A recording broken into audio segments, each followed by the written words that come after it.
to YouTube. Just waiting for the live feed to click in there, and then we can see. Good. So as soon as we've got that live, I am going to just turn off the good. So I'm going to turn off the volume on my YouTube feed so we can see it just fine. And welcome to everybody who is tuning in to Voice Masters. I am very excited to welcome you today. So let me just give you a quick update of what's going on.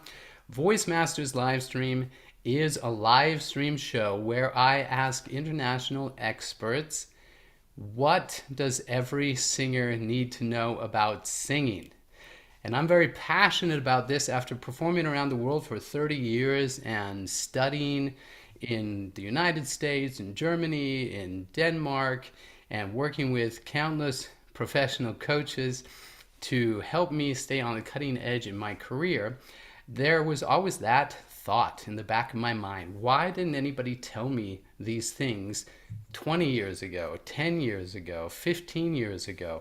And I became very passionate about sharing knowledge with the global singing community. And I want to share knowledge with you across borders, across methodologies, because I believe there are a lot of brilliant people out there doing wonderful things to help singers.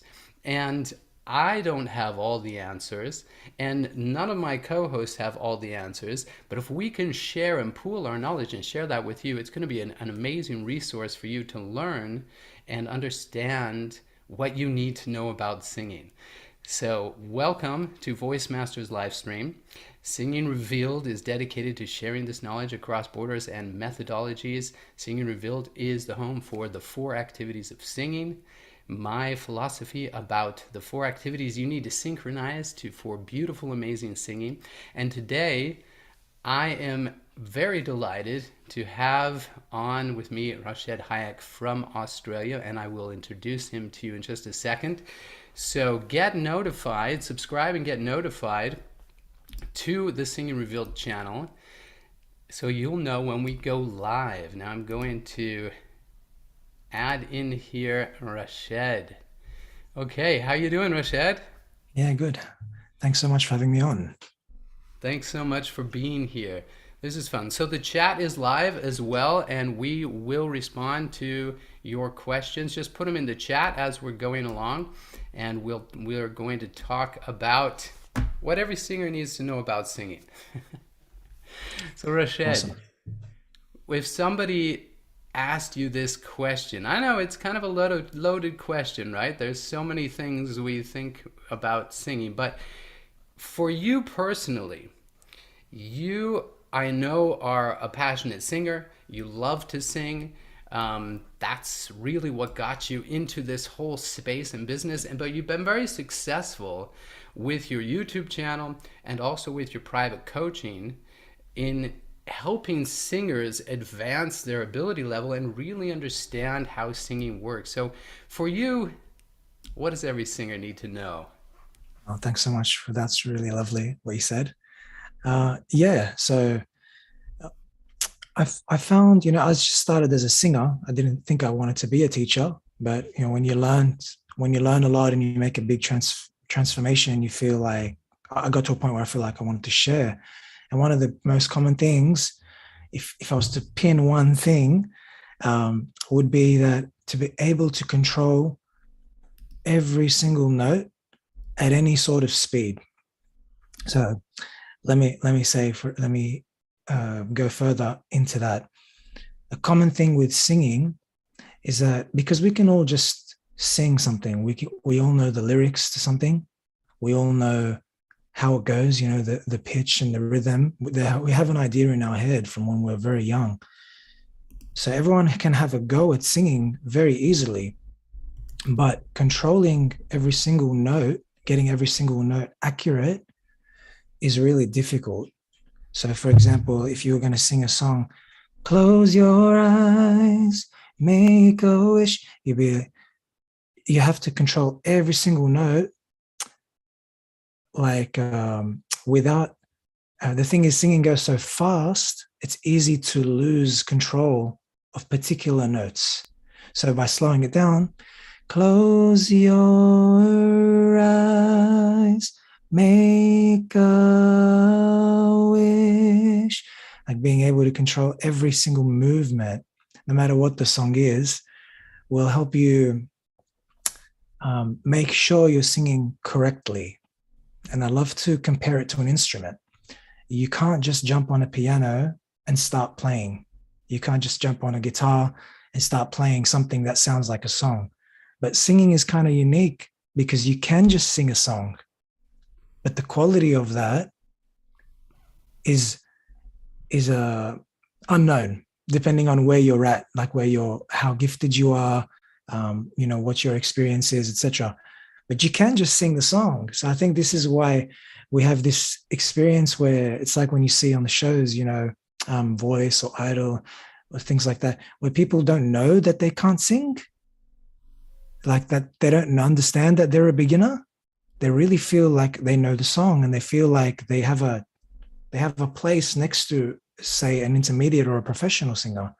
Because I used to be one of those. I remember going to Idol and not being a good singer, being just a very basic beginner. I sang one line of the song for the audition, and they just stopped me, like literally one line. So I didn't have an understanding that every single note mattered a lot. Every single happy birthday to you, whatever it is you're singing, happy birthday to you. If you want to play that on a piano, that'll take a little while for you to get that to go, to find each note. Happy birthday to you, 6 notes to think about. So that's like 6 places to find on the instrument. Same with your voice. You got to find that, and it's got to be spot on. And if you waver a little bit, just a tiny bit away from those notes, it's going to sound wrong. It's going to sound like you're not sure of what you're doing. It's not going to be as pleasant to listen to. So that is a huge thing for me. I find when I was learning myself, when I first learned that, oh my God, every note has a place, like on an instrument, and you can use an instrument to help you as a reference to learn each note. And then it's a long process of stringing together every note that happens in a song. So let's say a song has 100 notes, and maybe they repeat, the chorus has maybe 30 notes and then it repeats. So it's a matter of learning each individual note to a high level of accuracy, which you don't have to do on an instrument because, like, for example, it's already tuned. So you have to find the notes in your voice, and then you have to like tune them so that they're really accurate. And then you have to move between them.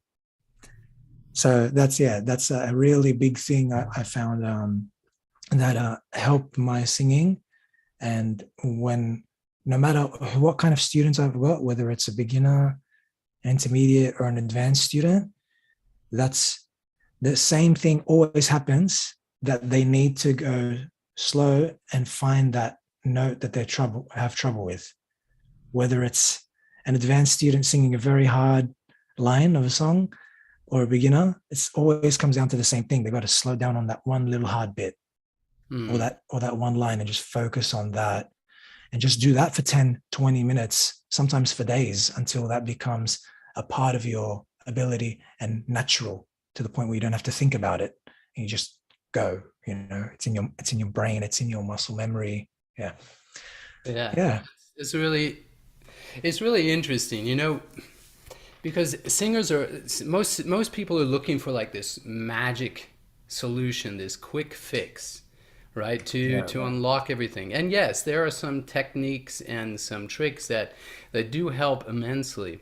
But since we talked last time, I've been thinking about our conversation as well. And it was really interesting. I was working with a couple clients, and they've been struggling with some technical issues for a little while. And when they're struggling, when your singer is struggling with something technical, then I'm not too picky about the pitch and things, because usually there's a technical element that's kind of blocking that. But really, it's really funny. This last week, two clients, they kind of broke through to the next technical level. And what became them very clear very fast is they weren't really sure about the melody line. Wow. Because the same melody, the same section, they're two different, completely different songs, but the same section for each of them, they were singing it different, like almost every time they sang it. Okay. So that was really clear that, okay, their brain learned it or didn't learn it. They learned it wrong or didn't learn it the right way. So I've actually done that this past week with a couple clients, exactly what you're talking about, slowing it down and going pitch by pitch and saying, okay, don't beat yourself up. This has happened to me. I'm sure it's happened to you. It's happened to every singer, right? I've even famous songs that I've been singing for years, then in a rehearsal, the musical director would point out, yeah, you're a little bit under pitch in there. And that's what was interesting with my clients is it was pitchy. What they were singing was pitchy. We can say pitchy. It wasn't completely on pitch, but it wasn't because they have pitch problems. It was because in their mind, those intervals, those notes weren't clear in that order. And that's happened to me where I'm like, oh my gosh, I've been singing this for 5 years and that little interval I've never done right. It's like, oh. And what's amazing is your mind doesn't know. Your mind is thinking you're singing it right. Your mind has learned it and memorized it wrong to the point where you don't even notice it.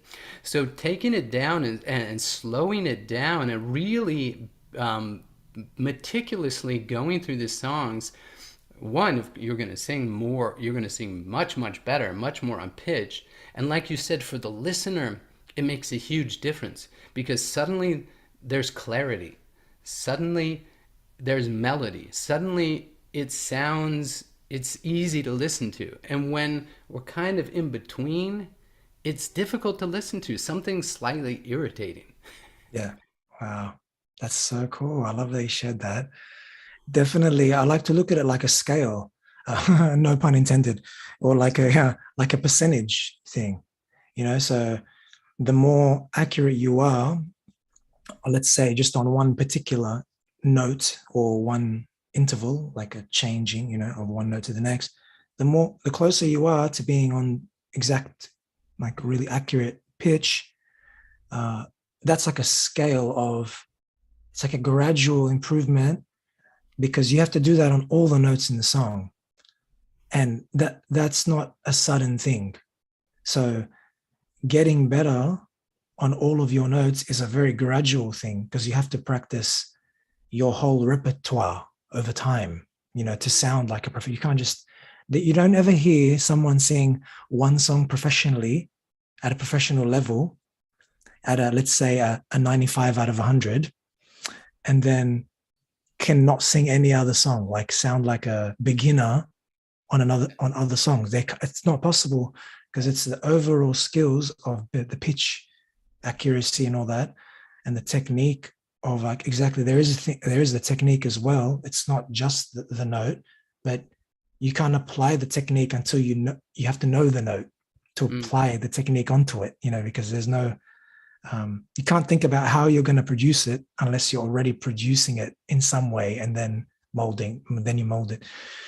But yeah, that's what I notice is that, and that's why when we teach, we can teach people no matter what they want to sing, because we've developed the singing skill, the singing accuracy to that higher level. So, when someone's at, let's say, look at it like this, when someone's at a 50%, we'll call them a beginner, because getting 50% of the notes a little bit wrong is not that pleasant, right? Someone needs to be singing at like 90, 95%, 100% to sound like, oh, they're pro, like, wow, Yeah. So that's why it's actually it takes so long. A singer feels like they can't sort of engage and get that applause or get that recognition that they're good for a long time, because it takes a long time to get up to that 70-80% accuracy where you sound acceptable. Yeah, it's very interesting. yeah. Yeah, and that's exactly an issue for a lot of singers, right? We're looking for this quick progress. So maybe something we've talked about that we can share with the singing community as well is, remember I describe this kind of like compounding interest in investing, right? So we're taking a lot of time in the beginning when we're preparing a song, but we have to be aware of singers, and singers that are learning how to sing. You need to be aware, even professional singers, that the work you're putting in is going to pay dividends for your entire career and your entire singing life. It's not like you're just working this one thing on this song. And I've had so many clients ask me, okay, we're spending a lot of time on this. Will this help me with other songs? And I'm like, absolutely. Because you're making it, as you mentioned, you're making it part of your skill set. You're learning how to move from whatever interval that may be, from a G to a B. And once you've got these you've broken it down and you've worked on these notes in these patterns and these intervals, they become a part of your repertoire. You know how to do that now. And there are only 12 keys on the piano. There's only 12 notes, right? So, there you go, 12. And then we have all the octaves on the keyboard. It's just a repetition of the same thing in a different octave, right? So once you've got your repertoire, you've spent the time to build this, it's there. And it's going to work for you in different melodies and different patterns. And as you sing different songs, you're going to continue to increase that. So I think it's a bit of peace of mind for the singer to know I'm not going to be working this hard on every single song, right? How's it worked for you? 100%. Yeah.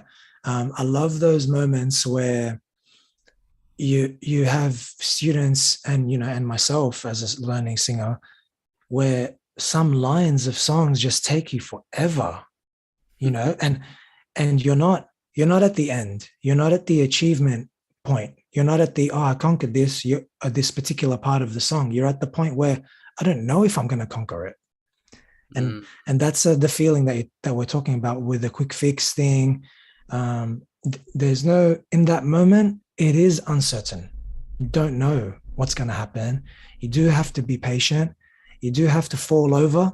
That's a big thing. I notice students can struggle. Some students can struggle with where they don't want to make a mistake when they're singing a line of a song. I'll be like, whatever you hear, copy it. And they're just, I'm afraid. Like, they don't say they're afraid, but their action shows that I don't want you to hear me not perfect. This happens a lot with intermediate sort of singers, or advanced singers, maybe learning very advanced lines. Like, for example, Tank's I Can't Make You Love Me. He has a really nice line in there. This fight. It's like got a lot of, it's like a run mixed with like a vibrato, mixed with a run again, and then a vibrato again. It's like all this complicated stuff. So when someone goes to sing it, when I say try it, just make the mistake. And sometimes they'll be afraid to make the mistake, but that's a big part of, that's like a first step. And that's, if you look at it like steps, just try it, and whatever happens. It's not about super accuracy at that stage. And then the next stage is, okay, let's look at it as like one note at a time, like how I talked about earlier. Next stage, let's look at it now, 50% of the notes. Let's work on the 50% that are struggling. Now let's work on the timing. Now let's work on can you sing it along with the singer? Do we need to slow it down? Now let's work on the rhythm, blah, blah, blah. Now let's work on the volume. Now let's work on the emotion. All this for one line. All that for one line. And that's, like you said, all those things, it's like 7 different skills to think about just for one line. And I haven't even talked about like individual notes. That's definitely crossover effect. You're going to have that forever. That's going to be, once you've put in that work, if it's going to take maybe 10 minutes, depends what level you are, or if it's going to take maybe 3 sessions of 40 minutes. I don't know from the outset. I can guess from experience, I can take a guess, but I don't know. Sometimes I think someone's going to learn a line in 5 minutes and it takes 40 minutes. Sometimes I think this is really hard and they've got it in 5 minutes. Yeah. So you don't know, but yeah, it's like someone saying, you know, how long is it going to take me before I'm riding a bike? I don't know how many times you're going to fall over. Yeah. You don't know, and you don't know. So just enjoy it. Know that the uncertainty is scary, but the only way you get past it is by continually trying, trial and error, experimenting, you know, giving your coach a chance, like because we have to figure out what they need. We have to figure out, okay, what exercise should we do now? Like you said, you had that breakthrough when you thought about the pitch of the song, but it takes time before you can come to that point where you're like, let's try this. Yeah, I mean, that sort of thing. So that's like our challenge. And it's also the challenge of the student, and because they're gradually building a database of the techniques to try as well. I'm like, oh, what should I do? Like when I'm on my own practicing, how should I work on it? You know, should I slow down? Should I correct that technique? Should I let that go while I work on this? Should I take a break and come back? You know, all these sort of things to think about. So yeah, definitely the crossover. You know, I've spent like working on one line, like on my way to see my friends, like Craig David. That one line, I can't tell you like how long, how much I work, but that line helped me so much for the rest of the song. You know, working on that line for 2 hours, let's say if I add all the time up 2-3 hours or whatever, made the next line, I only needed to work on it for half an hour or 10 minutes or whatever.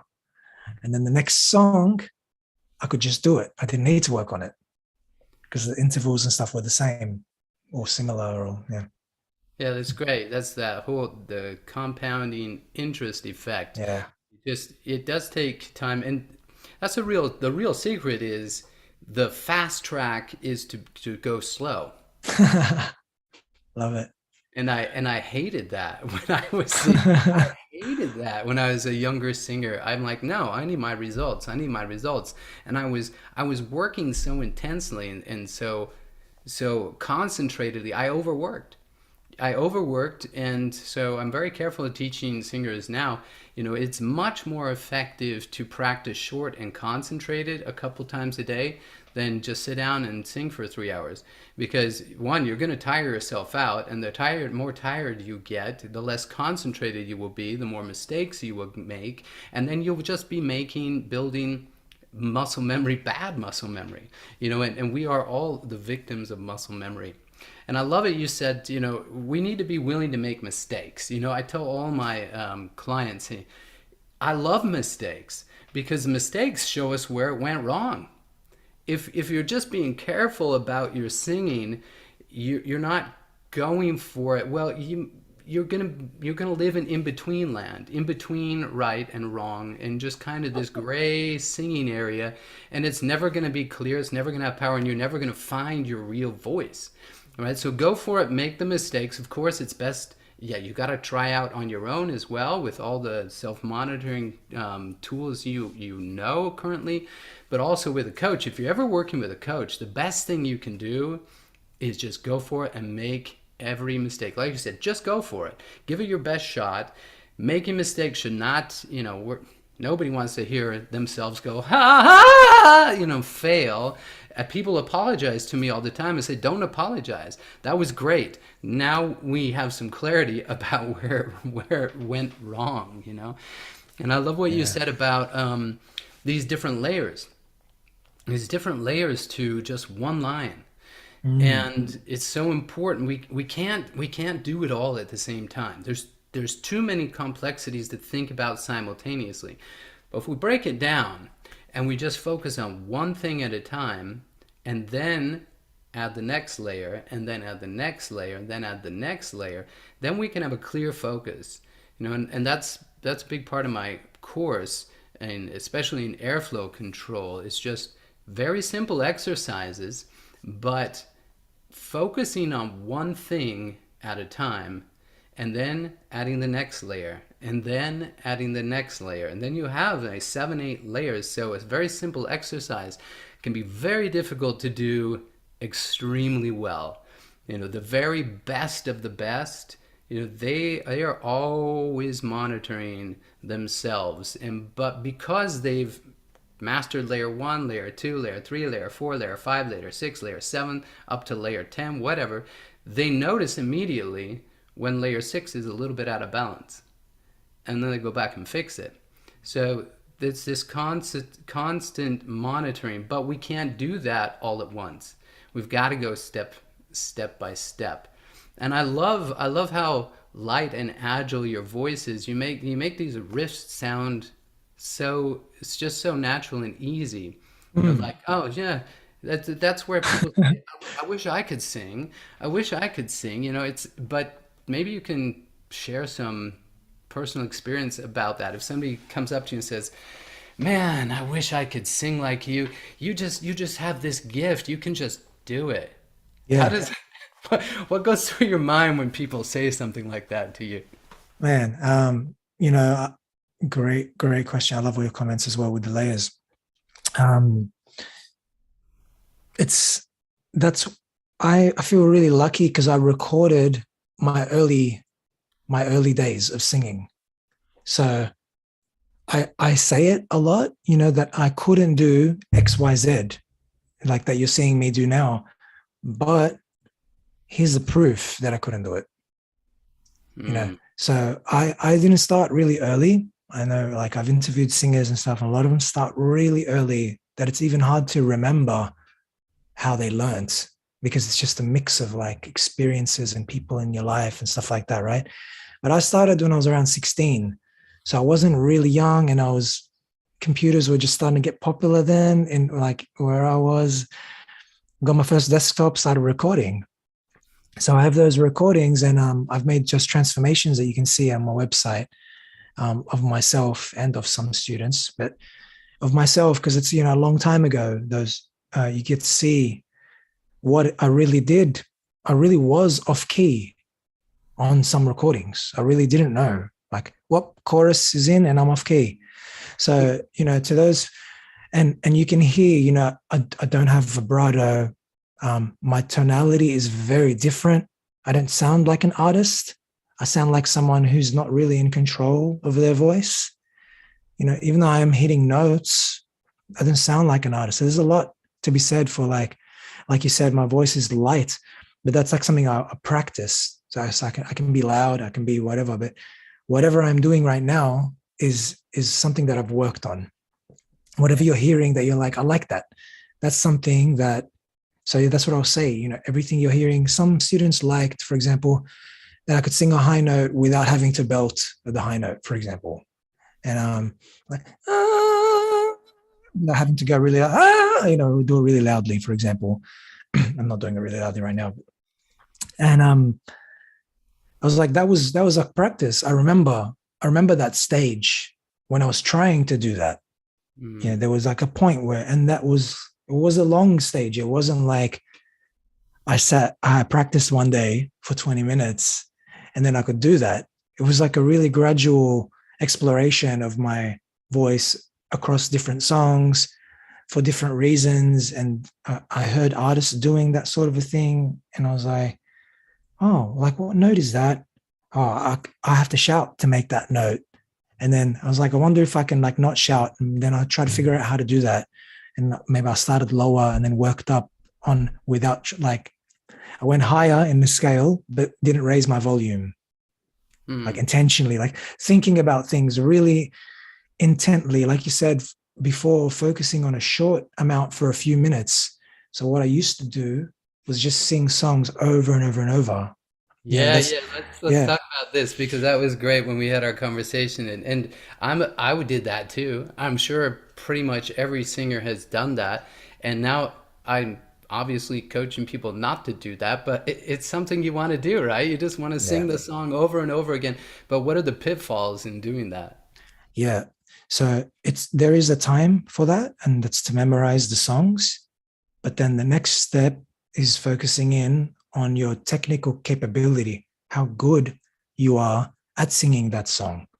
So if you're singing that song and people feel like, oh my God, but I can't sing it like you, like a lot of times in a lesson, they'll someone will show me a song and they'll sing the line, and then I'll sing the song, and they know it's a song that I don't know, and they'll be like, how come you sound different? It's your voice. Your voice is different. It's special. So I'm like, no, it's the reps. It's serious reps on that pitch accuracy stuff, on the volume work, on the changes of intervals. So yeah, the pitfall is that there's a time to sing the whole song. There's a time to memorize your repertoire and just go over it, over and over. And there's a time to zoom in on the parts that don't sound as good. And sometimes you don't know that. Someone needs to tell you that. Mm-hmm. There's always a reason why something doesn't sound professional. It's maybe there's something's wrong with your technique.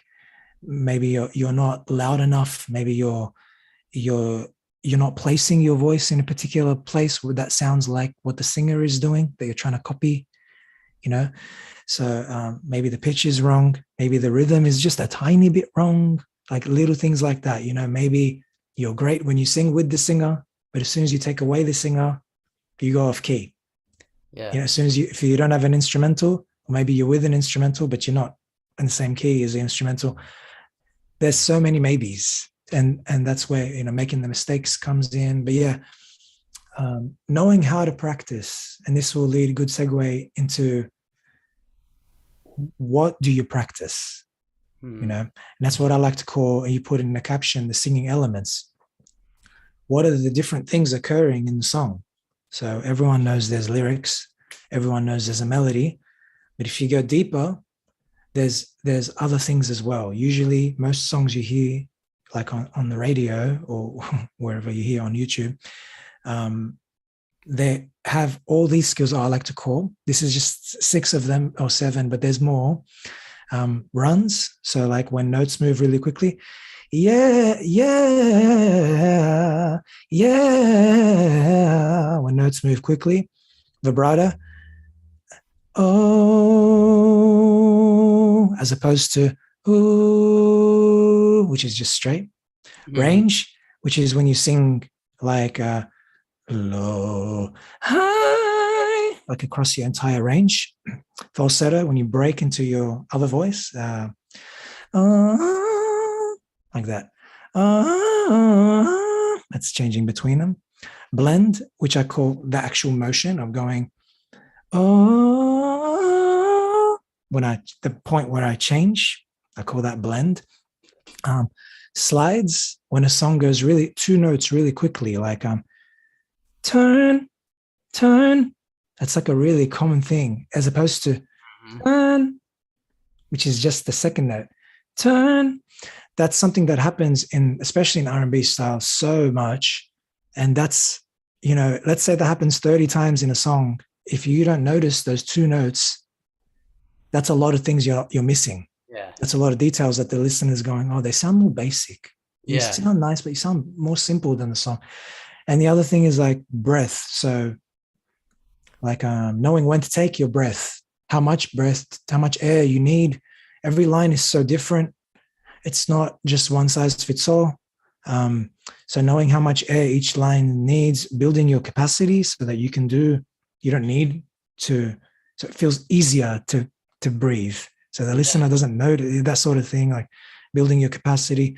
So those are like 7 skills. So runs, vibrato, range, falsetto, blend, slides, breath. There's also some others like volume, diction, placement, things as well. But organizing the song into those things, being able to like, here's the song notes or the lyrics. Let's like circle what's each one. Here's a run. Here's a vibrato. There might be 30 vibrato in that song. Mm-hmm. If you can't do vibrato once on command, you're going to be missing a lot. Yeah. Yeah. I heard that you're settled down. It's 2 vibrato already. If you just can't go, and doing that might take you a year, 2 years to learn how to do that vibrato. And then you got to apply it everywhere it happens in a song. So it's a massive undertaking, and it can be overwhelming if you're thinking, I'm learning singing, I'm going to do it in a year. Yeah. No, no one becomes a doctor in a year. No one becomes anything in a year unless they immerse. But most people don't have time to fully immerse, like 5 days a week, several hours a day. Most people don't have that kind of time, especially for a hobby, even if it's their job. Like, most people got to work for a living, so you can't learn for like whole days, Yeah. So yeah. Yeah, it's true. Of course you can make wonderful progress in a year, 2 years, incredible progress. We see it all the time. But, that's you might still need to work on one of these layers or one of these elements. Yes. We're talking about the difference between, let's say a hobby singer that just wants to get better at their singing and enjoys singing. Yeah, you're going to make a lot of progress in a year's time. In 2 years' time, it's going to be much, much more substantial than that, because your progress keeps multiplying, keeps adding, you keep advancing quicker. But if you're comparing yourself to, the top of the world in singing, it doesn't happen overnight. Nobody expects, that you're going to become Mr. Universe in bodybuilding in a year. It's not possible, right? But you can put on a lot of muscle and get into great shape in a year, right? So I think we need to just compare it to where we're at and be patient. And I love all these different elements. So, and then I do talk about that in practice technique in one of my courses, professional practice technique. It seems like, I'll be honest, I mean, for me, I remember what it was like. It just seemed like a lot of work. But when I did that, right in the beginning, I had my first professional vocal coach. I learned with her book, I learned how to break a song down and identify consonants and vowels and things. And I actually did that on a few songs. And I remember her holding up my music to the class and saying, look at this, all of your music should be like this. And I'm like, oh, don't point me out, But what happens is you break down a song, and then you're working on parts. You're not running the whole song as one yet, right? You're working on these little parts. They're getting better.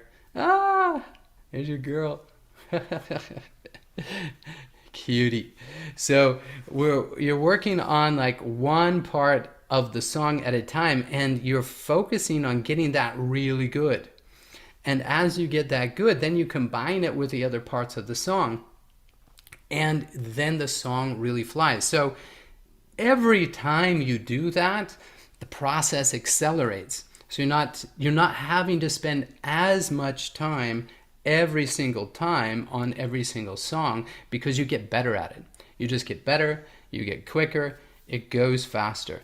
And that's really important, I think, to remind singers, it's worth it. It's worth it to go slow like this, because it's part of the process. And the next time you do it, you're already that much better at it, and it just goes that much quicker for you. Yeah, definitely. Sorry, Philippe, I just turned my video off for a second. Just baby emergency in the background. It's just very early in the morning here. I just muted myself a bit because just toddler was just crying a bit in the background, a bit loudly. No problem. Totally, man. Just say the very last thing you said again about, remind me, the compounding, was it? With the... Yeah. As we... Oh, sorry. Yeah. It's all right. It's real life, right?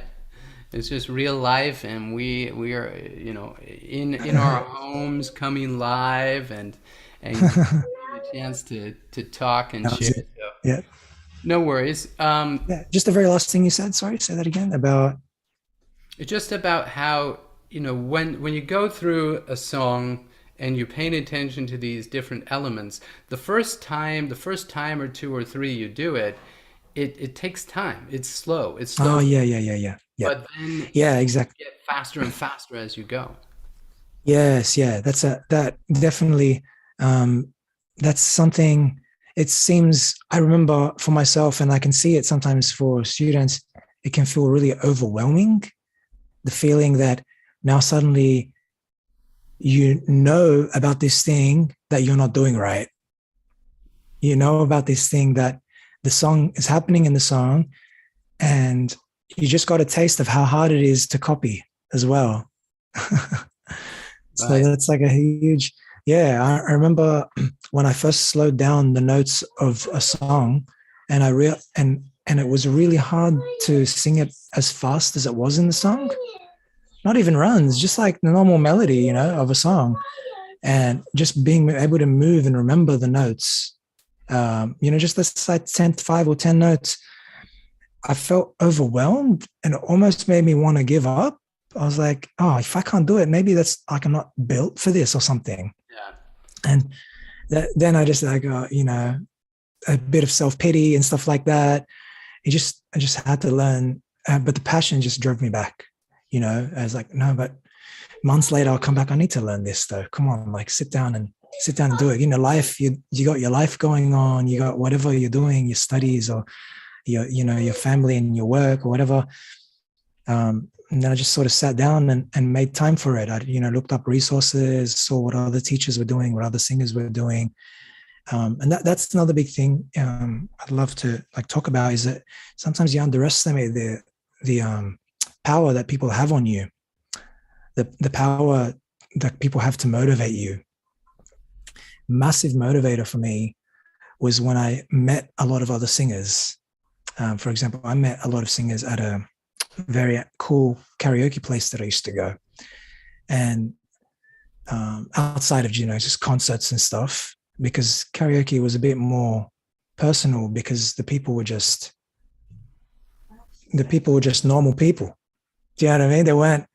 They weren't a celebrity that, like, you go to a concert, you sing a celebrity, you know, but these people, maybe you've never heard them before, you know, and they're at karaoke, or you go to a show, like a live gig or something, where maybe they're not a celebrity, maybe they're a local celebrity. So that was the baby's there, Amira. Say hi, baby. She's tired. She won't join in. Sometimes she likes to join in the back of my lessons. I just so that's like an amazing sort of advice, and I think it's easy for me to say, yeah, you know, like I had some teachers, and I met some singers, and I read some books and stuff like that. That's how I learned to sing. But really, when I think about it, a lot of the people I met were triggers.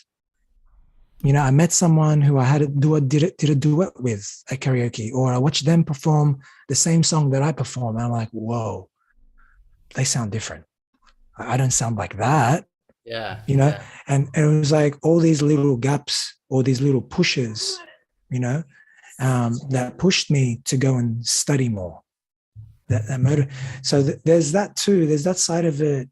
So like it can feel overwhelming when you have to learn skills, but just being exposed. And I think when people get a teacher, they get that teacher who can do all the things that they want to do.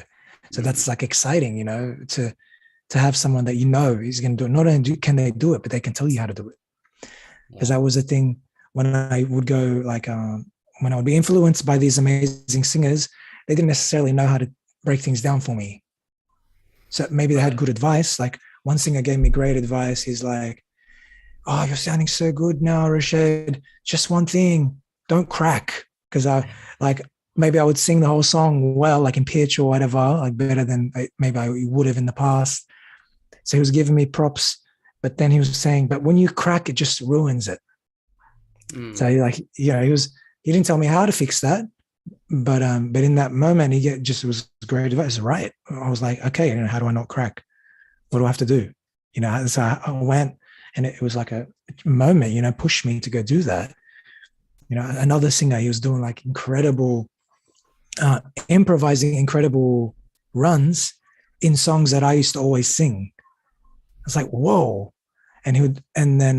So I would sit with him, and he'll be like, oh, that's easy. And he'll just do it again. He'd just do it again. So that sort of like was exciting, really exciting for me that he could do that. And then I was like, oh, but I can't hear. I slow down for me. And he's like, no, you don't need to slow down. Just do it like this. It's like, all right, I'll slow it down for you. Like things like that, where some people are so great at doing something, but that's like a lesson of how different we are in where we're at. Some people can do vibrato. I don't need to teach them a thing about vibrato. And some people, even when I teach them, it's very hard to pick it up. It might take one person 20 lessons and the other one takes them 3 lessons. So it's like just really accepting how different we are in our capability. That was like a massive lesson for me as well. I think that's important to remember as well, because I've had several different coaches as well, did a bachelor's, a couple masters, and worked with a lot of different teachers and singers. And just one of the singers that I worked with is just an amazing, world-class, world-renowned voice artist, right? But he only really taught what he needed to learn to be able to sing himself.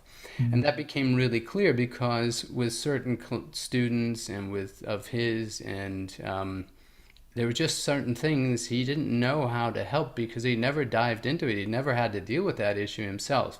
And then I worked with other coaches and teachers who are much more well-rounded on the pedagogical side, that had been spending a lot of time trying to figure out, okay, how do I teach different people? How many approaches can I use and methods can I use to get the same results? Because there are different approaches. So you have this one side out there that's saying, no, this is the whole truth and nothing but the truth, and everything else is, a sect and sacrilegious. It gets kind of like fanatic. They get a bit fanatic about things, but that's not true. And I understand why they're fanatical about it, is because that's what they did and it helped them. And so for them, it's true, and that's great. That's great. But I want to communicate out there, to different singers. I've had clients come in from other studios, really famous teachers that I know very well, even know personally, and they've been with them for years. And in 4 weeks, they're on a completely different level now. That's not because I think I'm a better teacher. It's just the approach wasn't working for them. And so I try I make an effort, because I've experienced it personally, in all of my courses, to give a lot of different approaches, because I believe there are different approaches and you need to find the one that works best for you. It's legitimate. The only thing that's legitimate is what's getting results for you. Yes. Right? And working with so many other singers and getting inspired with them, you ultimately talk and like, how are you doing this? And that's amazing. And then when 3 different amazing singers give you 3 different answers for the same thing, you're like, okay, there's not just one way to do it. There are some fundamental things that work for singing for everybody, but there are legitimately different approaches that get the same results. So I'm really big on staying open-minded. Yes. Yeah, it's really good. Sometimes I almost feel like I fall into traps like that, talking about pedagogy with singers and teachers and stuff. And I think there's the hard thing is that it's always going to take time, no matter which approach you use, So, you might start on this side with this approach, or you might start on this side with this approach, but either way, it's going to take the year or whatever, or the several dozen or 100 lessons or whatever before you reach a point, like this many hours of repetition with this much like corrections and stuff in that repetition, it's regardless which approach you do. Yeah, it's going to take, to develop like that movement in your voice and that accuracy and that pleasure listening to you. And that's the thing that can make people sort of make the disagreement and stuff come out stronger, or, because it's, no matter what you do, it's going to take a long time for those skills to get created. And obviously there are different methods, because look how many singers there are that are very accomplished from all different walks from all different schools, from all different Yeah. So obviously, the thing that's in common, if you look what's in common, it's probably that they're spending a lot of time learning. Mm, That's mm, probably what's in common. Like I remember hearing about like opera singers and stuff like that, and they would be training for years, and that they were gifted when they started. I'm like, what? They trained with a teacher for like 6 years, and they were already good before they even had a lesson. They were yeah. already like great on pitch or whatever. I wonder what they did. No wonder they sound phenomenal. They're constantly getting feedback for all that time. Always someone's watching them. Always that pressure to sing Mhm. for your teacher. You know what I mean? To sing Yeah. like that kind of stuff. So I think that's what's in common. Even if you think about instruments as well, no one says to you, I've only been playing guitar for 3 months and here I am like fully playing and strumming and singing along. No, you know what I mean? So there's, I think that time, it really takes a long time, whichever approach you're going to do. Sure. Whether you're going to do like, I like to focus a lot with the songs and then break the songs down into exercises. Um, and I know like other teachers won't do that, but the effect of doing whichever exercises you do is still going to be, it's still the same. Like teachers aren't out there just doing nothing. They're doing something with it. Yeah, everyone's like progressing, but progress is slow always. Like it's Yeah. not, yeah. I think it's good. I mean, the message that's really coming through today is simply play the long game. You know, play the long game. And in all of my clients, when I look at who has made the most progress, now I'm not even talking about maybe someone came to me and they were really good and they just needed some finishing touches. I don't compare that the same way. I'm saying, okay, they made progress and they're excellent, but the person that started out and I thought, oh my God, this person is awful. I think they're going to quit in a couple months. And then having clients like that have stuck with it for a couple of years and what they can do now is just mind blowing. So play the long game. In my experience, my own singing and in my coaching, it is like you're talking about, Rached. It's about the people that progress the most and go the furthest are the ones that are just consistent, doing a little bit every day over a long period of time. It produces great results. We've got a question in the live chat here from Diego. Hello, Diego. He's asking you, when learning a song, is it better to learn both the chords and the lyrics at the same time or one thing at a time? Yeah, definitely treat them as separate entities first. Definitely. So chords, I'm guessing he's playing guitar or piano or something. Um, yeah, I mean, I have my time when I'm learning the lyrics and memorizing that. And then I have my time when I'm learning the chords and memorizing that and practicing with the metronome for the chords along with the song. And the same thing for the lyrics. And then I have the time when I combine. And Mm. that's a whole time in itself, a Yeah. really difficult time. But you want to be really comfortable on both of them individually before you start the combination process, because the combination process is very difficult.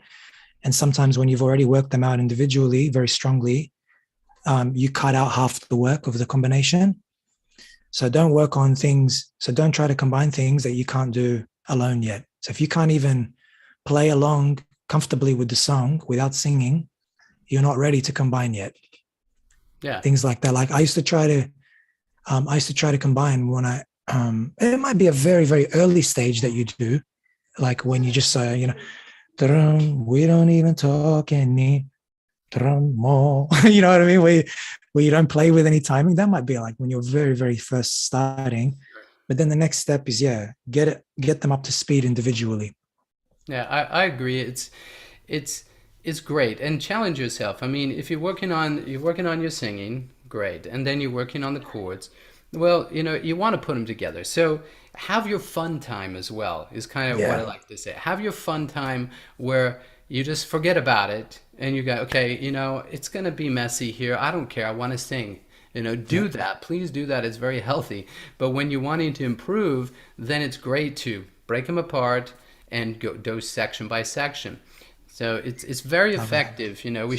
We shouldn't just go from the front first of the song to the end of the song as a practice. We got to practice the individual elements, spend time on focusing on those difficult pieces, and I like to say spend time on the easy parts and get those even better. If it's easy for you, then you can add all these other layers, you know. How am I going to shape this word? What's the exact rhythm and timing? That can make it really enjoyable. Definitely. Like focusing on that, you know, like you said, easy and getting that really comfy, and then it'll highlight the hard parts. Like for example, if you're going to work on a change, like I'll just work on those two chords, like only until it's really comfortable. So you might be like,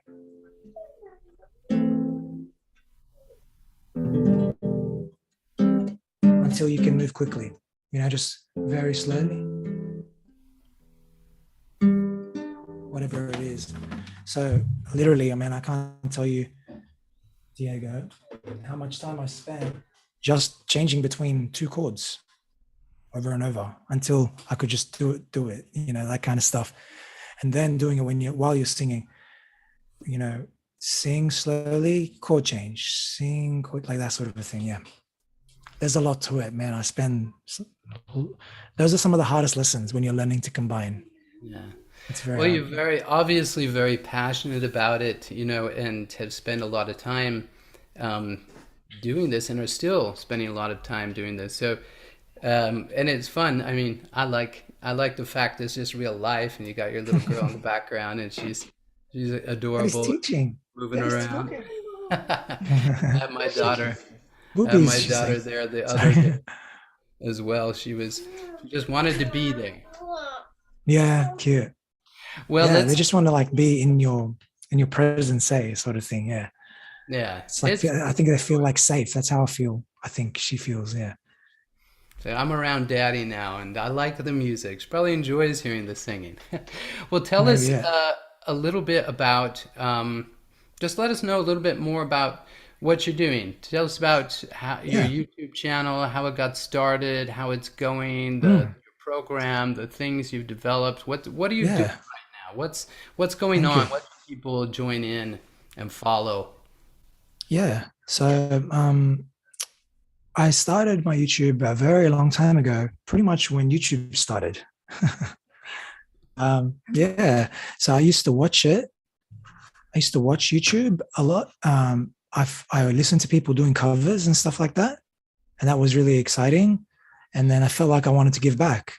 So I learned a lot of my skills through searching the websites and stuff like that, you know, learning chords online, things like that. And I felt like I wanted to give back. So that's when I started my channel and started doing covers and started doing tutorials, guitar tutorials specifically. Yeah, because I was working as a guitar teacher for a while. So yeah, that's how my YouTube started. Still same sort of thing. It's a mix of covers and teaching, except I just in the last 5 years or so, I changed it, more focus on singing, because I felt like that was the direction now. Like I feel like I've done the guitar. I don't know how to do that. I wanted to do singing now. And so yeah, on my channel, you know, you can find lots of stuff similar to me talking right now about just talking about singing, talking about, you know, motivation to do with singing, techniques to do with singing.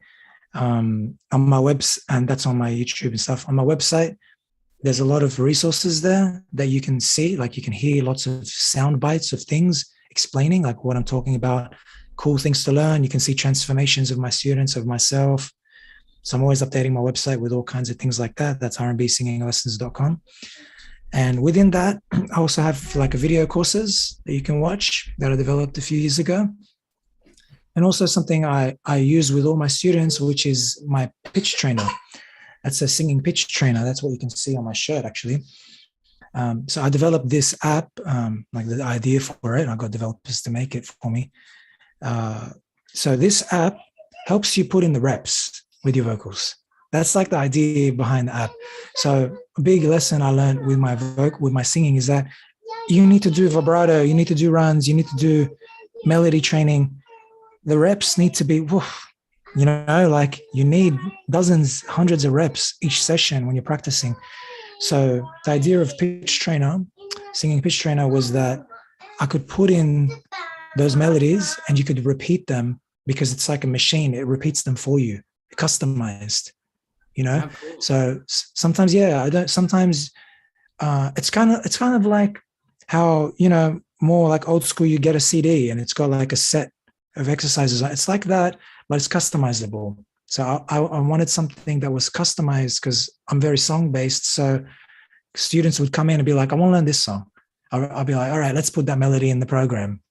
So Mm. instead of me like playing it on the piano over and over and over and over and over, or something like that, I'll be like, I'll program it into the thing, which it just takes a few seconds because, you know, we've all got quick melody as teachers. We can figure out a melody pretty quickly.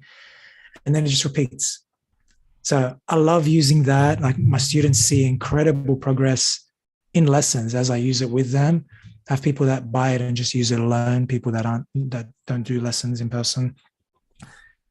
So that's like, I really love that. That's like a big, it was a culmination of many years of thoughts about singing and how to get people better. How did I get better?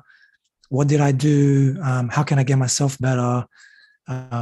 Online teaching, you know, how do you make online teaching smoother? That sort of stuff like that. So it developed, yeah, it was like an old idea from many years ago that I had. I wanted to create an app like that, not just for selling, but for you know, to improve outcomes. And yeah, just seeing how much it can improve when there's this machine forcing you to do reps over and over.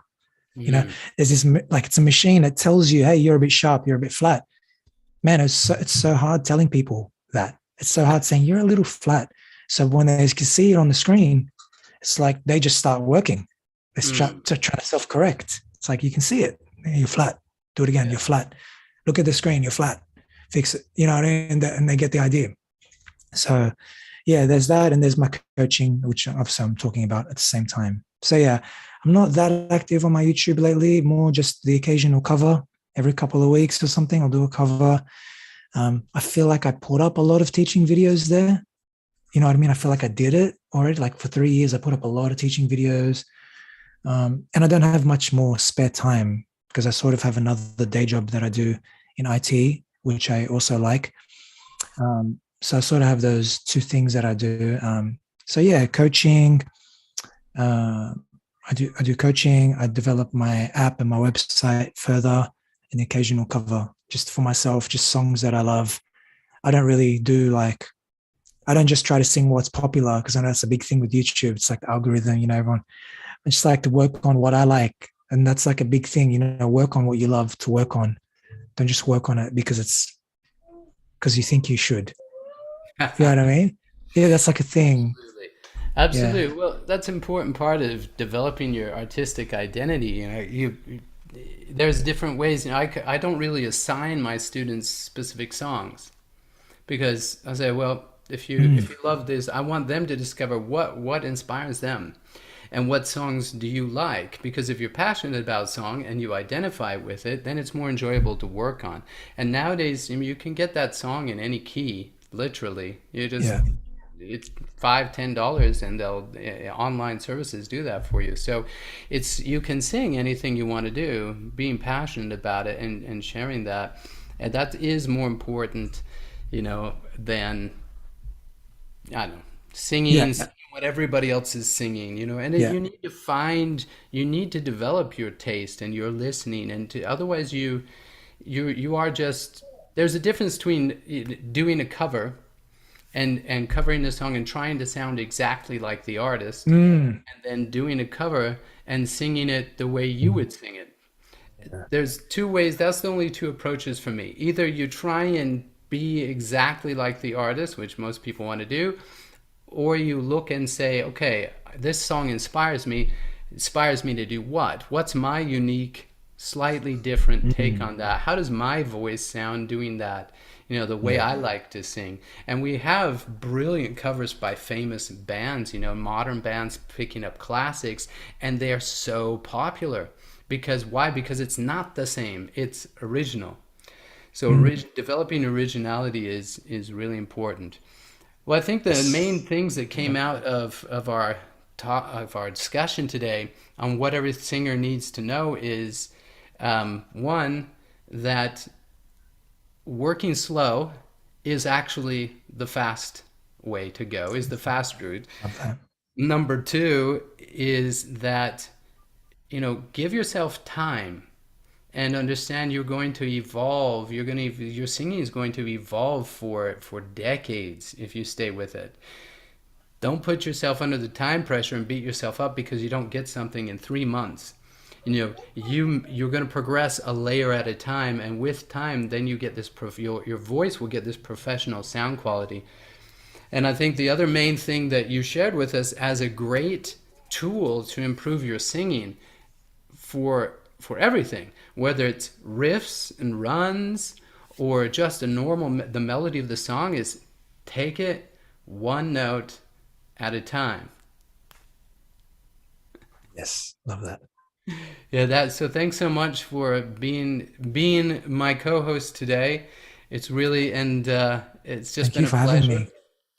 My pleasure. I look forward to collaborating some more in the future. And don't forget to check out rnbsinginglessons.com. I'm sure Rached's a very easygoing guy. You can write him an email if you want to. Yep. Reach out and get in touch. And I love the tool that you've built. I think that's very valuable. I'm definitely going to check it out and recommend that people use that, for your own personal repetition. I mean, me as a coach as well, how many times am I going to play that in a lesson? And if we can put that in an app that then the singer can go home and practice with, just that little short section, then we're doing kind of what we preach today. We're just working section at a time, perfecting little bits, and that adds up. It adds up. So watching yourself on the screen. Exactly. It adds up. Yep. That repetition. I heard her singing. I heard her singing in the background too. She's already practiced. Did she sing? A little bit. Oh man, she's very cute when she sings. Yeah, she's really taken off in the last 6 months or so with her singing. Yeah, it's been beautiful to watch. Fun. All right, everybody, take care. Have a lovely day, and we will definitely talk to you soon. Tune in next week. Next week, we've got Daniel Robinson. You've heard of Dr. Dan on YouTube, also from Australia. He's going to be tuning in, so don't miss that. We got a great month coming up. Some really wonderful, wonderful colleagues from around the world. So subscribe and click the notification button so you get notified. You got to know. Change your knowledge about singing. Take care, everyone.